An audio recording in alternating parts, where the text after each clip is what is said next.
গতিকে শিল্পী দিৱসৰ লগত সংগতি ৰাখি আজি মই বিদ্যালয়ত পঢ়ি থাকোঁতে এইটো কবিতা ৰচনা কৰিলোঁ। এই কবিতাটো অকণমান তোমালোকে সৰু যদিও বুজিবলৈ চেষ্টা কৰিবা।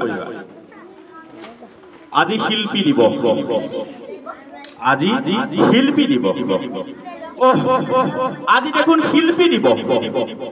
শিল্পী দিৱসত জ্যোতিৰ আভাৰে উদ্ভাসিত হ'বলৈ আমি পাহৰিলো নেকি? হেৰ' অসমীয়া, ৰূপকোণক পাহৰিলা নেকি?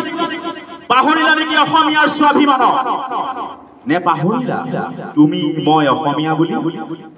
নমফবিয়াই ব্ৰেইন ৰট কৰা আজিৰ প্ৰজন্মই অসমীয়া ডেকাৰ উক্তি, অসমীয়া ছোৱালীৰ উক্তি উদ্যাক্ত কণ্ঠৰে আবৃত্তি কৰিব পাৰিবনে?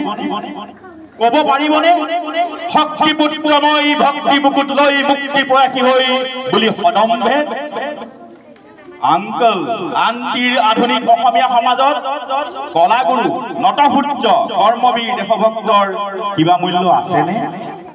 ধৰ্মক লৈ থানবান হৈ পৰা অসমীয়া সমাজত, ধৰ্মক লৈ থানবান হৈ পৰা অসমীয়া সমাজত জ্যোতিপ্ৰসাদৰ জ্যোতিৰে হিন্দু, মুছলিম, শিখ, খ্ৰীষ্টানৰ অন্তৰ ভেদি খোল বোৱাই ভেদাভেদৰ প্ৰাচীৰ ভাঙিবলৈ সাজুনে অসমীয়া ডেকাসকল?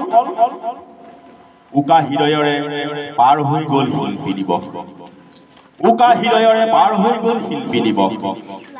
তোৰে মোৰে আলোকৰে যাত্ৰা, অসম মুখৰিত হোৱাৰ সলনি কৰবাত যেন এক বোমা পৰিৱেশ।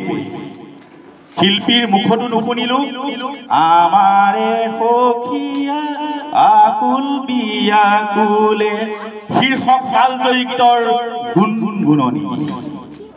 অ অসমীয়া ডেকা দল, অ অসমীয়া ডেকাৰ দল, সাজু হবৰে হ'ল আহচোন আহ, তথাকথিত যন্ত্ৰবত সমাজৰ মেৰ পাকৰ পৰা ওলাই আহ, ওলাই আহ।